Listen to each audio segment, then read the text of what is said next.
En un sueño, Curanes vio la ciudad del valle y la costa que se extendía más allá, y el nevado pico que dominaba en el mar, con sus galeras de alegres colores y que salían del puerto rumbo a lejanas regiones, donde el mar se junta con el cielo. Fue en un sueño también donde recibió el nombre de Curanes, ya que despierto se llamaba de otra manera. Quizá le resultó natural soñar un nuevo nombre, pues era el último miembro de su familia y estaba solo entre los indiferentes millones de londinenses. De modo que no eran muchos los que hablaban con él y recordaban quién había sido. Había perdido sus tierras y todas sus riquezas, y le tenía sin cuidado la vida de las gentes de su alrededor, porque él prefería soñar y escribir sobre sus sueños. Sus escritos hacían reír a quienes se los mostraba, por lo que algún tiempo después se los guardó para sí y finalmente dejó de escribir. Cuanto más se retraía del mundo que lo rodeaba, más maravillosos se volvían sus sueños. Y habría sido completamente inútil intentar transcribirlos al papel. Curanes no era moderno y no pensaba como los demás escritores. Mientras ellos se esforzaban en despojar la vida de sus bordados ropajes del mito y mostrar con desnuda fealdad lo repugnante que es la realidad, Curanes buscaba tan solo la belleza, y cuando no conseguía revelar la verdad y la experiencia, la buscaba en la fantasía y en la ilusión, en cuyo mismo umbral la describía entre los brumosos recuerdos de los cuentos y los sueños de la niñez. No son muchas las personas que saben las maravillas que guardan para ellas los relatos y visiones de su propia juventud. Pues, cuando somos niños escuchamos y soñamos y pensamos pensamientos a medias sugeridos. Y cuando llegamos a la madurez y tratamos de recordar, la ponzoña de la vida nos ha vuelto torpes y prosaicos. Pero algunos de nosotros despiertan, por la noche, con extraños fantasmas de montes y jardines encantados, de fuentes que cantan al sol, de dorados acantilados que se asoman a unos mares rumorosos, de llanuras que se extienden en torno a soñolientas ciudades de bronce y piedra, y de oscuras compañías de héroes que cabalgan sobre enjaezados caballos blancos por los linderos de bosques espesos. Entonces sabemos que hemos vuelto la mirada, a través de la puerta de marfil, hacia ese mundo de maravilla que fue nuestro, antes de alcanzar la sabiduría y la infelicidad. Curanes regresó súbitamente a su viejo mundo de la niñez. Había estado soñando con la casa donde había nacido, el gran edificio de piedra cubierto de hiedra, donde habían vivido 3 generaciones de antepasados suyos, y donde él había esperado morir. Brillaba la luna y Curanes había salido sigilosamente a la fragante noche de verano. Atravesó los jardines, descendió por las terrazas, dejó atrás los grandes robles del parque y recorrió el largo camino que conducía al pueblo. El pueblo parecía muy viejo. Tenía su borde mordido por la luna que había empezado a menguar. Y Curanes se preguntó si los tejados puntiagudos de las casas ocultaban el sueño o la muerte. En las calles había tallos de larga hierba, y los cristales de las ventanas de uno y otro lado estaban rotos o miraban ciegamente. Curanes no se detuvo, sino que siguió caminando trabajosamente, como llamado hacia algún objetivo. No se atrevió a desobedecer ese impulso por temor a que resultase una ilusión despierta, que no conducen a objetivo ninguno.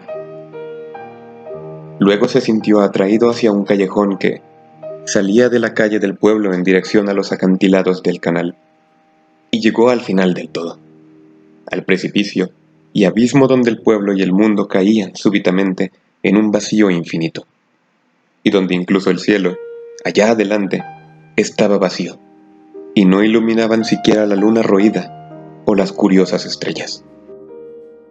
La fe la había instado a seguir avanzando hacia el precipicio, arrojándose al abismo por el que descendió flotando, flotando y flotando.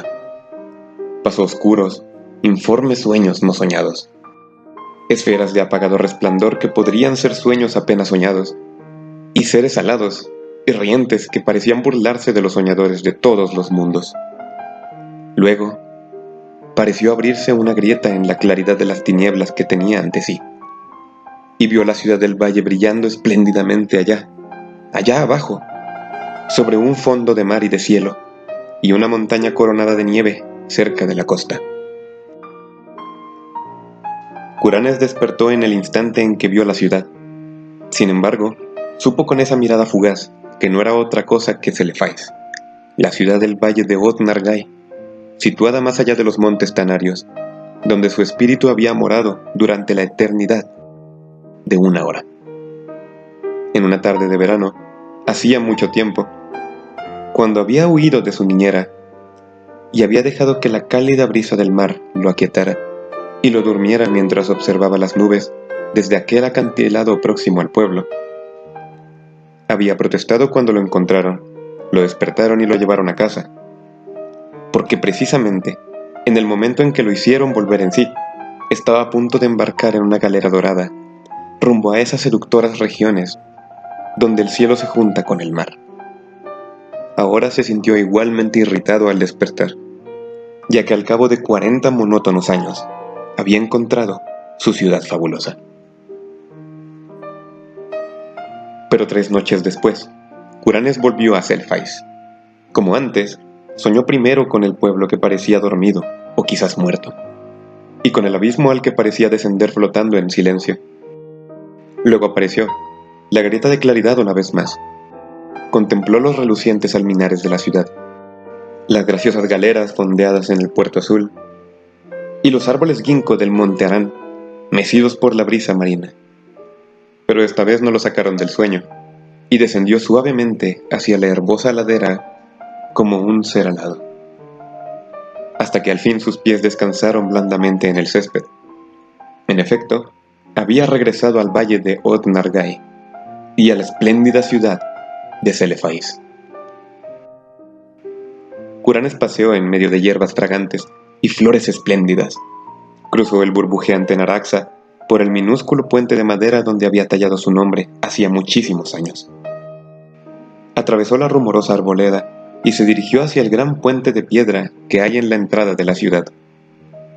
Todo era antiguo, aunque los mármoles de sus muros no habían perdido su frescor, ni se habían empañado las pulidas estatuas de bronce que sostenían, y Curanes vio que no tenía por qué temer que hubiesen desaparecido las cosas que él conocía, porque hasta los centinelas de las murallas eran los mismos, y tan jóvenes como él los recordaba. Cuando entró en la ciudad, y cruzó las puertas de bronce, y pisó el pavimento de ónice, los mercaderes y camelleros le saludaron como si jamás se hubiese ausentado. Y lo mismo ocurrió en el templo de turquesa de Nat Hortat, donde los sacerdotes, adornados con guirnaldas de orquídeas, le dijeron que no existe el tiempo en Oth-Nargai, sino solo la perpetua juventud. A continuación, Curanes bajó por la calle de los Pilares hasta la muralla del mar, y se mezcló con los mercaderes y marineros y los hombres extraños de esas regiones en las que el cielo se junta con el mar. Allí permaneció mucho tiempo, mirando por encima del pueblo resplandeciente, donde las ondulaciones del agua centelleaban bajo un sol desconocido, en donde se mecían fondeadas las galeras de lejanos lugares. Y contempló también el monte Arán, que se alzaba majestuoso desde la orilla, con sus verdes laderas cubiertas de árboles cimbreantes, y con su blanca cima rozando el cielo. Más que nunca deseó Curanes zarpar en una galera hacia lejanos lugares, de los que tantas historias extrañas había oído, así que buscó nuevamente al capitán, que en otro tiempo había accedido a llevarlo. Encontró al hombre, Atib, sentado en el mismo cofre de especias en el que lo viera en el pasado, y Atib no pareció tener conciencia del tiempo transcurrido. Luego fueron los dos en bote a una galera del puerto. Dio órdenes a los remeros y salieron al mar Serenerio, que llegaba hasta el cielo. Durante varios días se deslizaron por las aguas ondulantes, hasta que al fin llegaron al horizonte, donde el mar se junta con el cielo. No se detuvo aquí la galera, sino que siguió navegando ágilmente por el cielo azul, entre vellones de nubes teñidas de rosa. Y muy por debajo de la quilla, Curanes divisó extrañas tierras y ríos, y ciudades de insuperable belleza, tendidas indolentemente a un sol que no parecía disminuir ni desaparecer jamás. Por último, a Tyr le dijo que su viaje no terminaba nunca, y que pronto entraría en el puerto de Saranain, la ciudad de mármol rosa de las nubes, construida sobre la etérea costa, donde el viento de poniente sopla hacia el cielo. Pero cuando las más elevadas de las torres esculpidas de la ciudad surgieron a la vista, se produjo un ruido en alguna parte del espacio, y Curanes despertó en su buhardilla de Londres.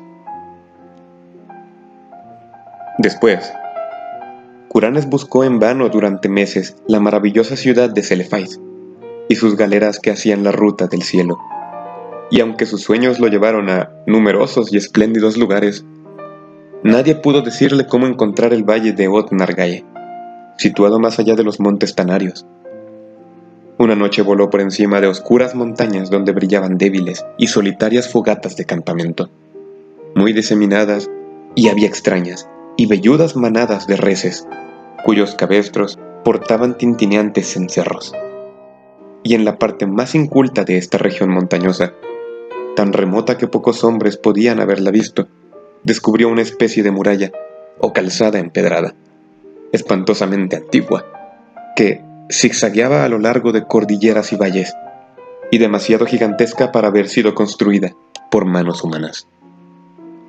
Más allá de esa muralla, en la claridad gris del alba, llegó a un país de exóticos jardines y cerezos, y donde el sol se elevó, contempló tanta belleza de flores blancas, verdes follajes y campos de césped, pálidos senderos, cristalinos manantiales, pequeños lagos azules, puentes esculpidos y pagodas de roja techumbre que, embargado de felicidad, olvidó Celefais por un instante.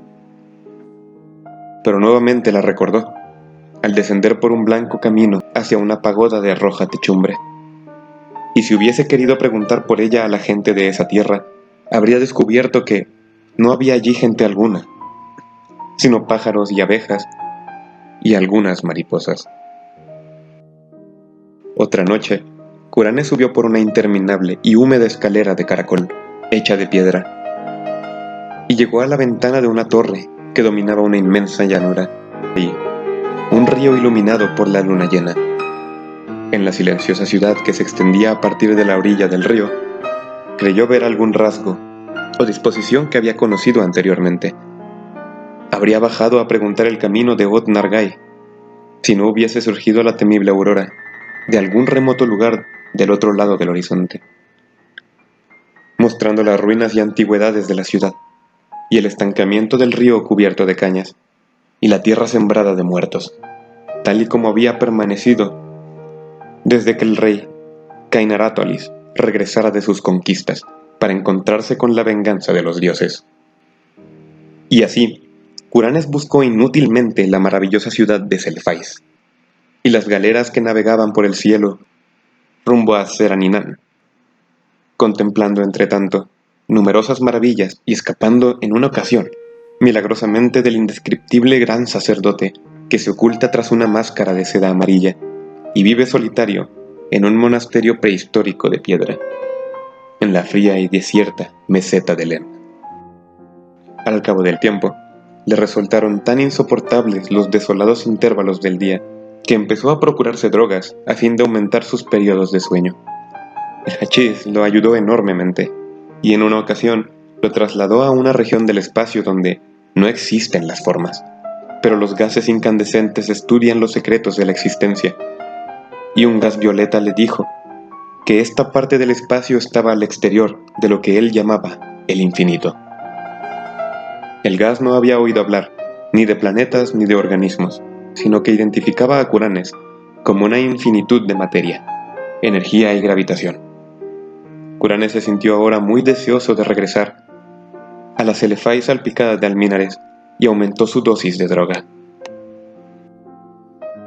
Después, un día de verano, lo echaron de su buhardilla y vagó sin rumbo por las calles. Cruzó un puente y, Se dirigió a una zona donde las casas eran cada vez más escuálidas, y allí fue donde culminó su realización, y encontró el cortejo de caballeros que venían de Celefais para llevarlo allí para siempre. Hermosos eran los caballeros, montados sobre caballos ruanos y ataviados con relucientes armaduras, y cuyos tabardos tenían bordados extraños blasones, hechos con hilo de oro. Eran tantos, que Curanes casi los tomó por un ejército, aunque habían sido enviados en su honor, porque era él quien había creado Oth-Nargai. Todo en sus sueños. Motivo por el cual iba a ser nombrado ahora su dios supremo. A continuación, dieron a Curanes un caballo, y lo colocaron a la cabeza de la comitiva, y emprendieron su marcha majestuosa por las campiñas de su rey, hacia la región donde Curanes y sus antepasados habían nacido. Era muy extraño, pero mientras cabalgaban parecía que retrocedían en el tiempo, pues cada vez que cruzaban un pueblo en el crepúsculo, veían a sus vecinos y sus casas como Chaucer, y sus predecesores les vieron. Y hasta se cruzaban a veces con algún caballero, con un pequeño grupo de seguidores. Al avecinarse la noche marcharon más deprisa, y no tardaron en galopar tan prodigiosamente como si volaran en el aire. Cuando empezaba a alborear, llegaron a un pueblo que Curanes había visto agitarse de animación en su niñez, y dormido o muerto durante sus sueños. Ahora estaba vivo, y los madrugadores aldeanos hicieron una reverencia al paso de los jinetes calle abajo, entre el resonar de los cascos, que luego desaparecieron por el callejón que termina en el abismo de los sueños. Curanes se había precipitado en ese abismo, de noche solamente, y se preguntaba cómo sería de día, así que miró con ansiedad cuando la columna empezó a acercarse al borde. Y mientras galopaba, cuesta arriba hacia el precipicio, una luz radiante y dorada surgió de occidente, y vistió el paisaje con refulgantes ropajes. El abismo era un caos hirviente de rosáceo y cerúleo esplendor. Unas voces invisibles cantaban gozosas, mientras el séquito de caballeros saltaba al vacío, y descendía flotando graciosamente a través de las nubes luminosas y los plateados centelleos. Seguían flotando interminablemente los jinetes, y sus corceles pateaban el éter como si galopasen sobre doradas arenas. Luego, los encendidos vapores se abrieron para revelar un resplandor aún más grande.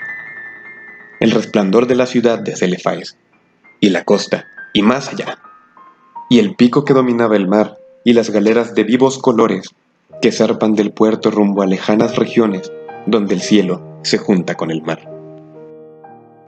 Y Curanes reinó en Oth-Nargai y todas las regiones vecinas de los sueños, y tuvo su corte alternativamente en Celefais y en la Seranian, formada de nubes. Y aún reina allí, y reinará feliz para siempre. Aunque al pie de los acantilados de Innsmouth, las corrientes del canal jugaban con el cuerpo de un vagabundo, que había cruzado el pueblo semidesierto al amanecer. Jugaban burlonamente y lo arrojaban contra las rocas, junto a las torres de Trevor, cubiertas de hiedra, donde un millonario obeso y cervecero disfruta de un ambiente comprado de nobleza extinguida.